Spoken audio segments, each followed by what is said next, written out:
Gate খোলার পর যখন রুগী অসুস্থ নিয়ে যাই তখন ওই অবস্থায় কত রুগী মারা যায়। বন্ধুরা এই যে এখন কিন্তু রয়েছে এই যে ইন্ডিয়ার ভিতরে, আগে মেঘলিগঞ্জে হাট বাজার করছিল, মেঘলিগঞ্জ কুচবিহার এখানে যেতেন। হ্যাঁ জাহাগ্রামের লোক, হ্যাঁ হ্যাঁ, সব ওই মেঘলিগঞ্জে হাট বাজার করছি। দহগ্রাম সীমান্তর গায়ে এক টুকরো বাংলাদেশ। এখানে প্রকৃতি যেমন সুন্দর তেমনি মানুষের জীবন সংগ্রামে ভরা। বন্ধুরা, দহগ্রাম থেকে আপনাদেরকে আমি শুভেচ্ছা জানাচ্ছি, তৌসিফ আহমেদ। আশা করি আমার সাথেই আপনারা থাকবেন। 3 বিঘা করিডোর পেরিয়ে দহগ্রামের পথে এগিয়ে চলেছি। গেটের সামনে এসে থামতেই মনে হলো সীমান্তের এপার ওপার শুধু কাঁটাতারের ফারাক, কিন্তু মাটির গন্ধ একটাই। ভারতের গার্ডদের কঠোর নজরদারির মধ্য দিয়ে করিডোরে প্রবেশ করলাম। চারপাশে উঁচু দেয়াল, দুপাশে সৈন্যদের পাহারা।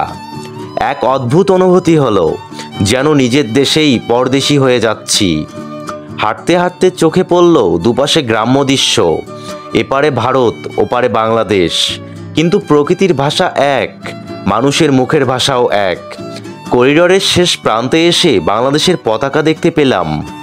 দহগ্রামের মাটি ছুঁতেই যেন মনে হলো ফিরে এলাম নিজের ভেতরের কোনো হারানো অংশে।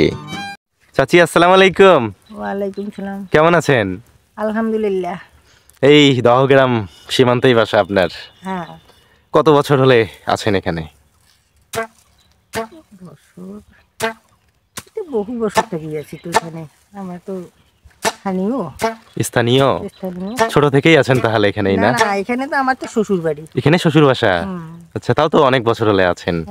আচ্ছা চাচি, এই যে এখানে যে 3 বিঘা করিডোর গেটটা আছে, এই গেট তো এখন 24 ঘন্টা খোলা থাকে, আগে তো 24 ঘন্টা খোলা ছিল না, বন্ধ ছিল। তো যখন বন্ধ ছিল গেট, তখন অনেক রুগী মারা যেত। তো তাই একটু বলবেন আমাকে? মানে গেট খোলার পর যখন রুগী অসুস্থ নিয়ে যাই তখন ওই অবস্থায় কত রুগী মারা যায়। অনেক রুগী মারা গিয়েছিল। চিকিৎসা দিবার মতন আর টাইম থাকে না। কত গর্ভবতী মহিলাকে নিয়ে যাই, হয়তো কত অসুস্থ মা মারা যায় এইভাবে। এই যে ঘন্টার পর ঘন্টা গেট বন্ধ থাকে, এই জন্য বন্ধ থাকে।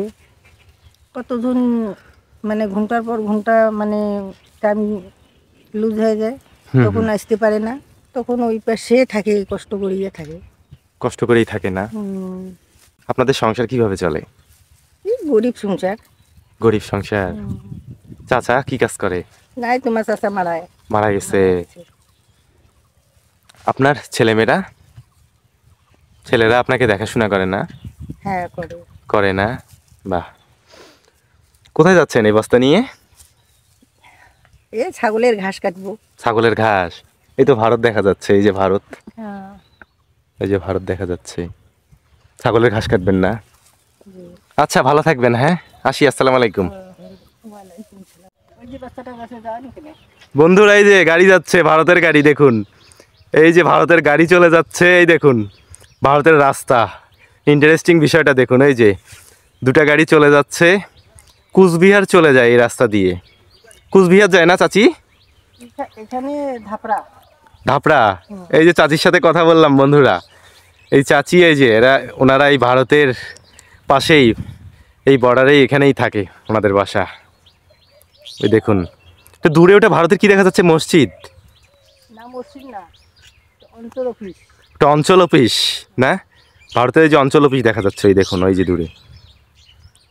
মানে আমার এদিকে পরিষদ, ওদিকে অঞ্চল অফিস। ও, অঞ্চল অফিস বলে ওনারা। ওই দেখুন বন্ধুরা, এই যে গাড়ি যাচ্ছে, একটার পর একটা গাড়ি চলে যাচ্ছে। আপনাদেরকে জুম করে দেখানোর চেষ্টা করছে। এই যে চলে গেল। চাচি এখন যাচ্ছে ঘাস কাটতে। যাচ্ছেন না চাচি? ঘাস কাটতে যাচ্ছেন। আপনারা অনেক সংগ্রাম করেন চাচি, সংগ্রাম করেই বেঁচে আছেন আপনারা, অনেক সংগ্রাম করেন। ঠিক আছে, যান। হ্যাঁ। দহগ্রামের শেষ সীমানায় বসে আছেন চাচি, হাতে একটা পুরনো কাস্তে। ঘাস কাটতে এসেছেন, কিন্তু মনে হচ্ছে ঘাসের চেয়ে বেশি কেটে যাচ্ছে জীবনের দুঃখগুলো। আমি এগিয়ে গিয়ে সালাম দিলাম। চাচি হাসলেন, তবে সেই হাসির মধ্যে ক্লান্তির ছাপ স্পষ্ট। আমি জানতে চাইলাম, চাচি আপনাদের এখানে জীবন কেমন চলে? চাচি এক দীর্ঘশ্বাস ফেলে বললেন, আগে করিডোর গেট বেশি সময় খোলা থাকতো না। 3 বিঘার ওই ছোট্ট রাস্তা দিয়ে বের হতে পারতাম না সময় মতো। কত অসুস্থ মানুষ, গর্ভবতী মায়েরা ওই গেটের এপারে দাঁড়িয়ে শেষ নিঃশ্বাস ফেলেছে। কতজনকে তো গেট খুলতে খুলতেই মাটি নিতে হয়েছে। আমি অবাক হয়ে গেলাম, এই এক টুকরো ভূখণ্ডের মানুষগুলো এত কষ্ট সহ্য করে বেঁচে আছে, অথচ কেউ তেমন খবর রাখে না। সীমান্তবর্তী এসব মানুষের গল্প যেন কেবল কষ্ট আর বেঁচে থাকার লড়াই দিয়ে লেখা। তবুও তারা বেঁচে আছে এক অনিশ্চিত কালো রেখার উপরে দাঁড়িয়ে দিনের পর দিন। বন্ধুরা, এই যে এখন কিন্তু রয়েছে এই যে ইন্ডিয়ার ভিতরে, দেখুন এই যে আমি কিন্তু এখন ইন্ডিয়ার ভিতরে চলে এসেছি। এই জমিগুলা সব ইন্ডিয়ার, এই যে দেখা যাচ্ছে, সব দেখা যাচ্ছে এখানে। তো দূরে দেখা যাচ্ছে এখন চাচা আসছে। আমি কিন্তু এই মুহূর্তে ইন্ডিয়ার ভিতরে, চাচার সাথে একটু কথা বলি। চাচা আসসালামু আলাইকুম, কেমন আছেন? হাত মাখা টাকা কোথায় থেকে আসলেন? এই ফেকা ভাঙিনে তাঙ্গুরি। হাত মাখা হয়েছে, কি হয়েছে? ধরা যাবে না কেন? অবশ্যই ধরা যাবে। কোথা থেকে আসলেন? ইন্ডিয়া থেকে? না, এই ইন্ডিয়ার আমার বাংলাদেশ থেকে আসেনি। এগুলো তো ইন্ডিয়ার জমি সব। হ্যাঁ, এই যে ইন্ডিয়া জমি, আমার রাস্তাটা ফিরে আমার ও আচ্ছা, রাস্তা ওই পাশে আপনার, এই জন্য আসলেন এই পাশে। হ্যাঁ, হ্যাঁ। কি কাজ করেন? এই তামুক বাড়ি কাজ করি। তামাকের কাজ করেন? হ্যাঁ। চাচার বাসায় কে কে আছে পরিবারে? বাসায় বউ আছে, বেটার বউ আছে, এর মধ্যে ছেলে মেয়ে কয়জন? ছেলে মেয়ে নাতি নাতিনি কয়জন? মেলা ভাই। সংসার কিভাবে চলে আপনার? সংসার এই আবাদ করি, কোন রকম করি আর কি। আবাদ করেন? এই বসে কাজ করেন আপনি? কি করি মতা? কেন ছেলেরা? হ্যাঁ? ছেলেরা দেখে না? ছেলেরা কাজ করি, ছেলেরে মেলা খানোলা ছেলেরা আপনাকে দেখে না? দেখি, তা- ছেলেরে মনে করেন যে খানোলা মেলা না। এই জন্য আপনি এই বসে খাচ্ছেন, কষ্ট করে বেঁচে আছেন না? চাচা কত বছর হলে এই সীমান্তবর্তী গ্রামে আছেন? আমার বাপ দাদা 14 সালে চলে গেছে এখানে।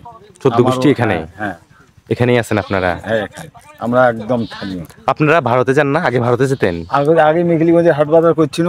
মেকিলিগঞ্জ, কুচবিহার এখানে যেতেন? হ্যাঁ, এখন বর্তমান এখন তো আর ওদিকে যাইতে পারি না। এখন ওই যে গেট হয়েছে 3 বিঘা করিডোর, হ্যাঁ। তারপর থেকে ওখানেই যান, ওই পাশ দিয়ে ওই যাতায়াত। পাশ দিয়ে যাই, কিন্তু এ পাশে আর যাওয়া যায় না। ভারতে কতবার গিয়েছিলেন আপনি আগে?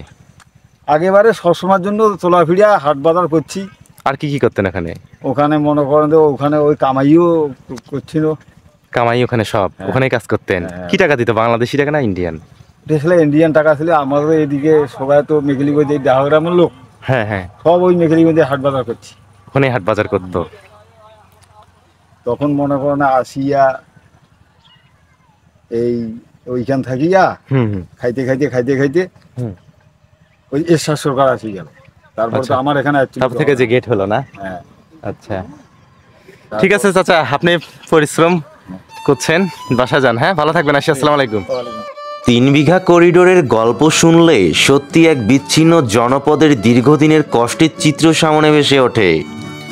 দহগ্রাম আঙ্গরপোতা যেন একসময় ছিল বাংলাদেশেরই এক টুকরো, অথচ বাস্তবে ছিল একরকম বন্দী।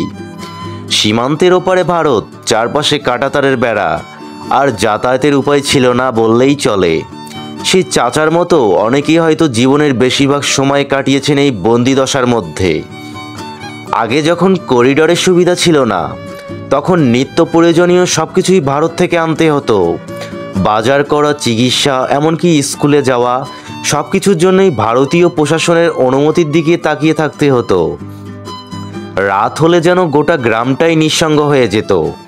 বাইরের পৃথিবীর সঙ্গে কোনো সংযোগ থাকতো না। কিন্তু সময় বদলেছে, 3 বিঘা করিডোর চালু হয়েছে, মানুষ কিছুটা হলেও স্বস্তি পেয়েছে। তবে অভাবের কষ্ট কি সহজে মেটে? চাচার মতো মানুষগুলো এখনো জমিতে ঘাম ঝরিয়ে জীবন ধারণ করেন। সারাদিন কঠোর পরিশ্রম করেও হয়তো সংসারের অভাব ঘোচে না। তবু তারা লড়াই চালিয়ে যান, জীবন যুদ্ধে হেরে যেতে রাজি নন। সীমান্ত পেরিয়ে জীবনের গল্পগুলো যেন একই রকম কষ্ট, সংগ্রাম আর টিকে থাকার লড়াই। দহগ্রামের একদম শেষ সীমানায় দাঁড়িয়ে দূরে ভারতের রাস্তা দেখা যাচ্ছে। গাছপালার ফাঁক দিয়ে ধীরে ধীরে চলতে থাকা গাড়িগুলো ছোট ছোট সিলুয়েট যেন দেশের সীমান্তের ওপারে জীবনকে আরও দূরে, আরও অজানা করে তোলে। রাস্তার ধারে কিছুটা উঁচু হয়ে দাঁড়িয়ে আছে সীমানা পিলার, আর তার পাশ দিয়ে চলতে থাকা গাড়িগুলো যেন এক অন্য পৃথিবীর দিকে ইঙ্গিত করছে, যেখানে জীবন চলতে থাকে স্বাধীনভাবে, সীমান্তের কোনো বাধা ছাড়াই। দূরে সীমানা পিলারের ওপাশে ভারতের ঘরবাড়ি, দোকানপাট, মানুষের চলাচল সবকিছু স্পষ্ট দেখা যায়। আর এই সীমানার এপারে দহগ্রামের মানুষরা নিজেদের জীবন কাটাচ্ছেন এক অদৃশ্য রেখার মধ্যে আটকে পড়ে। পিলারের এই কিছুটা ওপাশে ও কিছুটা এপাশে জীবন, স্বাধীনতা এবং সীমান্তের কাঁটাতারের মধ্যে কিভাবে আছড়ে পড়েছে সেই গল্প। এখানে যে সীমান্ত তা শুধু দেশভাগের নয়, বরং মানুষের ভাগ্যেরও এক লম্বা কাঁটাতারের প্রাচীর হয়ে দাঁড়িয়ে। যতবার এই পিলারকে সামনে পেয়ে দেখি, মনে হয় একদিকে আমার দেশ, অন্যদিকে পৃথিবী। কিন্তু এই সীমান্তের মাঝখানে দাঁড়িয়ে থাকা মানুষগুলো, তাদের জীবনের কষ্টের গল্পগুলো যেন আজও হারিয়ে যায় না। সীমান্তের পিলার দেওয়া, আর এই যে এখানে দেখা যাচ্ছে কাজ করছে দূরে। আগে তো আইতাম, আগে তো আমরা তো মেঘলিগঞ্জের হাটে করছিলাম, ইন্ডিয়ান হাটে করছিলাম। ইন্ডিয়ান হাট করতেন? বন্ধুরা, এই যে এই চাচির বাসা একদম দেশের শেষ সীমানায়।